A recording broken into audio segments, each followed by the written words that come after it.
ওম গণেশায় ওম গণেশায় ওম গণেশায় ওম বিষ্ণু ওম বিষ্ণু ওম বিষ্ণু বিষ্ণু প্রবধি ঋতুমা চরণ কৃষ্ণে প্রত্যেক নাই ক্ষতি করে সেই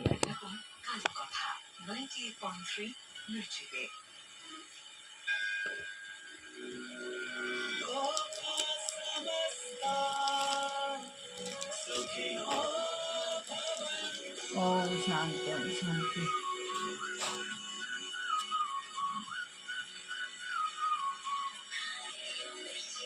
আমি আত্মা শান্ত সন্তুষ্ট দুই ভূপতির মাঝখানে অবস্থিত সত্যযুগী দেবতা ছিলাম পেতা ধেয়ে ভাঙছে দাপন জীবনের শিকড়কে ডিসচার্জ হয়ে যাচ্ছি সঙ্গম নিয়ে শ্রেষ্ঠ কর্মকর্মাদের অ্যান্ড হয়ে ভে স্নেক হয়ে বার্ড হয়ে মাংকি হয়ে উপরে উঠছি উপরে উঠছি উপরে উঠছি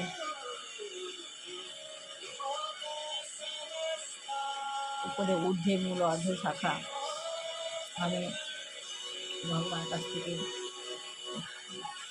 নিচে প্রচুর আলো ভগবানের পাওয়ার প্রচুর পাওয়ার ভগবান নিচে বসে আছেন ভগবান দীর্ঘটি জীবনের মধ্যে দিয়ে আমি আমার দীর্ঘটি জীবনের মধ্যে দিয়ে পাওয়ার ভরপুর হয়ে যাচ্ছে।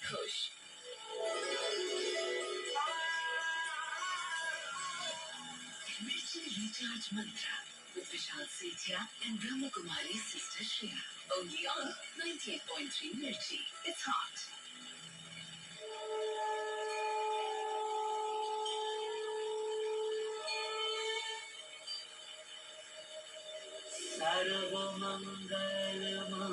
আস্তে আস্তে নিচে নেমে আসলাম পাওয়ার ভরে নিলাম ভগবানের কাছে সাধিকে শরণে ত্রম্বকে গৌরী নারায়ণী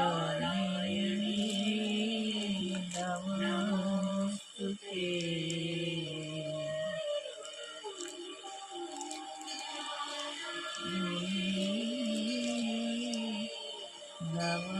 নমস্তুতে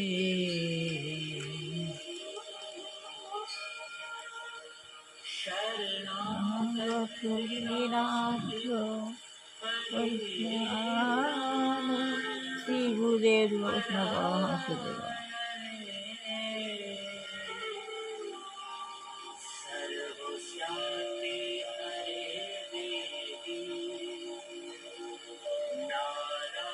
মুনি নমস্তুতে। ওম মা সরস্বতী নমঃ। মা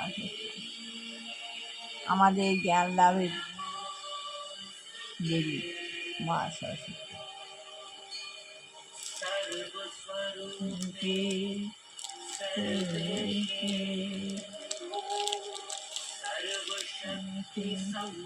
ওম মা লক্ষ্মী দেবায়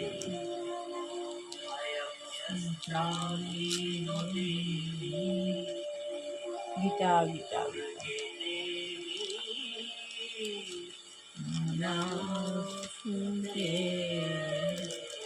ওম সাই বাবাই।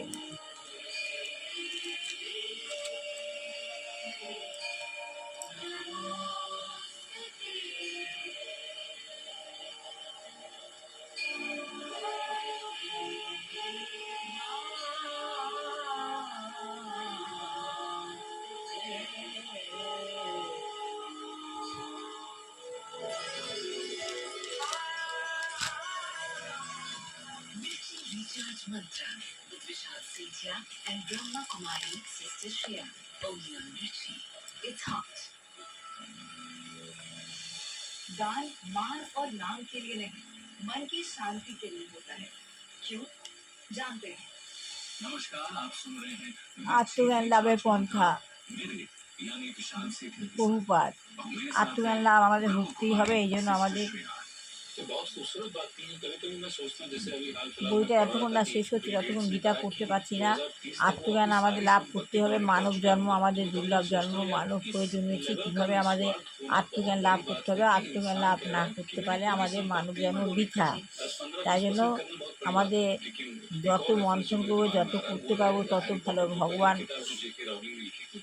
আমাদের এইভাবেই পথ দেখাচ্ছেন, যেভাবে পথ দেখাচ্ছে ভগবান ছাড়া কিছু নেই।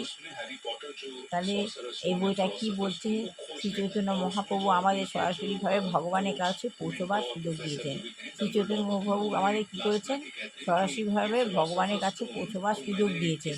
শ্রী চৈতন্য মহাপ্রভুর মুখ্য শিষ্য শ্রী রূপ গোস্বামীর সঙ্গে তখন তার প্রথম সাক্ষাৎ হয়। এই শ্রীচৈতন্য মহাপ্রভুর সঙ্গে কার দেখা হয়? তখন শ্রী রূপ গোস্বামীর সঙ্গে যখন তার প্রথম সাক্ষাৎ হয়, তখন রূপ গোস্বামী ছিলেন গৌড়ের নবাব হুসেন শাহের মন্ত্রী। হুসেন শাহের মন্ত্রী ছিলেন। কিন্তু শ্রী চৈতন্য মহাপ্রভু বাণীর দ্বারা প্রভাবিত হয়ে তার আন্দোলন যোগ দিতে চান। তাহলে শ্রী চৈতন্য মহাপ্রভুর বাণীর দ্বারা প্রভাবিত হয়ে তিনি তার আন্দোলনে যোগ দিতে চান। তাই তিনি তার মন্ত্রীদের পদত্যাগ করে শ্রী চৈতন্য মহাপ্রভুর সঙ্গে মিলিত হন। তিনি নিজেকে তার চরণে সমর্পণ করে তিনি তার উদ্দেশ্যে একটি খুব সুন্দর প্রার্থনা নিবেদন করেন। কি প্রার্থনা? নম মহাপদনায় কৃষ্ণ প্রেমদায় তে কৃষ্ণায় কৃষ্ণ চৈতন্যে গৌর কৃষ্ণে নম। হে প্রভু, এর অর্থ হচ্ছে, হে প্রভু, আপনি হচ্ছেন মহাপদান্য অবতার। কেন? কৃষ্ণপ্রেম উদয়তে আপনি সরাসরিভাবে কৃষ্ণপ্রেম দান করেন। আপনার কোনো উদ্দেশ্য নেই, কৃষ্ণপ্রেম দান করাই আপনার উদ্দেশ্য। আপনার প্রদর্শিত এই পথটা এত সুন্দর যে আপনি যে প্রদর্শন করেছেন এই পথগুলো তো ভগবান আমার দেখাচ্ছে। হচ্ছে আপনি যে এই পথ আপনার প্রদর্শিত যে পথ, এই পন্থা এত সুন্দর যে কেউ তৎক্ষণাৎ ভগবানকে ভালোবাসার শিক্ষা লাভ করতে পারে। কেউ তৎক্ষণাৎই ভগবানকে, এই পথটা এমনই পথ, কেউ যদি এই পথ অবলম্বন করে তাহলে সে তৎক্ষণাৎ ভগবানকে ভালোবাসার শিক্ষা লাভ করতে পারে। তাই আপনি হচ্ছেন মহাপদান্য অবতার, সমস্ত অবতারের মধ্যে সবচাইতে উদার অবতার। আপনি হচ্ছেন সবচেয়ে উদার অবতার। শ্রীকৃষ্ণ ছাড়া অন্য কারো পক্ষেই এই বস্তু এইভাবে দান করা সম্ভব নয়। বলতে শ্রীকৃষ্ণ ছাড়া অন্য আর কারোর পক্ষে এই বস্তু এইভাবে দান করা সম্ভব নয়। তাই আপনিই হচ্ছেন স্বয়ং শ্রীকৃষ্ণ। ঠিক আছে? বলছে আপনি হচ্ছেন স্বয়ং শ্রীকৃষ্ণ। কৃষ্ণায় কৃষ্ণ চৈতন্য নামে আপনি শ্রীকৃষ্ণ, কিন্তু আপনি শ্রীকৃষ্ণ চৈতন্য নামে অবতীর্ণ হয়েছেন। আপনি শ্রীকৃষ্ণ চৈতন্য নামে অবতীর্ণ হয়েছেন। আমি আপনার কাছে নিজেকে সর্বতভাবে সমর্পণ করছি। আমি আপনাকে নিজেকে সম্পূর্ণভাবে সমর্পণ করছি। সুতরাং এটি হচ্ছে পন্থা। শ্রী চৈতন্য মহাপ্রভু হচ্ছেন শ্রীকৃষ্ণ স্বয়ং, এবং তিনি আমাদের শিক্ষা দিচ্ছেন কীভাবে অন্তত সরল পন্থায় কৃষ্ণপ্রেম লাভ করা যায়। তিনি বলেছেন, কেবল হরে কৃষ্ণ মহামন্ত্র কীর্তন করতে পারো, কেবল হরে কৃষ্ণ মহামন্ত্র কীর্তন করো। তাহলে আজ এইটুখানি পড়লাম। ভালো লাগলে লাইক শেয়ার কমেন্ট অবশ্যই করবেন। সবার ভালো হোক, কল্যাণ হোক, মঙ্গল হোক। দুষ্টু বাচ্চা মানুষের হোক, বিবাহযোগ্য ছেলেমেয়ের বিবাহ হোক, চাকরিযোগ্য ছেলেমেয়ের চাকরি হোক, যে গৃহে দুরাচারী গৃহিণী হয়েছেন আমাদের পরিবেশকে কলুষিত করছেন, ভগবান যেন তাকে চেতনা দেয় না হলে আমাদের পরিবেশ থেকে তাকে সরিয়ে দিই, কারণ আমাদের পরিবেশ খারাপ হয়ে যাচ্ছে। যে গৃহে দুরারোগ্য বৃদ্ধ বৃদ্ধা বা কোনো যুবক যুবতী রয়েছেন, ভগবান যেন তাকে মুক্তি দেয়। সবার ভালো হোক। যে গৃহে ছেলের বিয়ে সামনে আসন্ন, তা যেন সুন্দরভাবে ভগবান গুরুদেব শিব গুরুদেব যেন সুন্দরভাবে তা সাফল্যমণ্ডিত করেন। এই ভালো লাগলে লাইক শেয়ার কমেন্ট অবশ্যই করবেন। আপনারা উঠে পড়ুন, প্রতিদিন ব্রহ্ম মুহূর্তে নিজেকে রিচার্জ করে নিন, গীতা পড়ুন, ভগবানের নাম গান করুন। দেখবেন আপনার সম্পূর্ণ শক্তি প্রেরণা হচ্ছে এই ভগবানের সুর, স্থায়ী সুর। আপনি প্রেরণা পাবেন, শক্তি পাবেন, কোনো কাজে ভয় ভীতি আসবে না। সুন্দরভাবে সব কাজ সুন্দরভাবে সাফল্যমণ্ডিত করতে পারবেন। ভালো প্রতিদিন ভোরবেলা ভগবানের নাম গান খুব ভালো জিনিস। আপনার ঘরের পরিবেশ পরিবর্তন করে দেবে, এভারময় করে দেবে। আজকে মতো শেষ করলাম, আবার কালকে আসবো।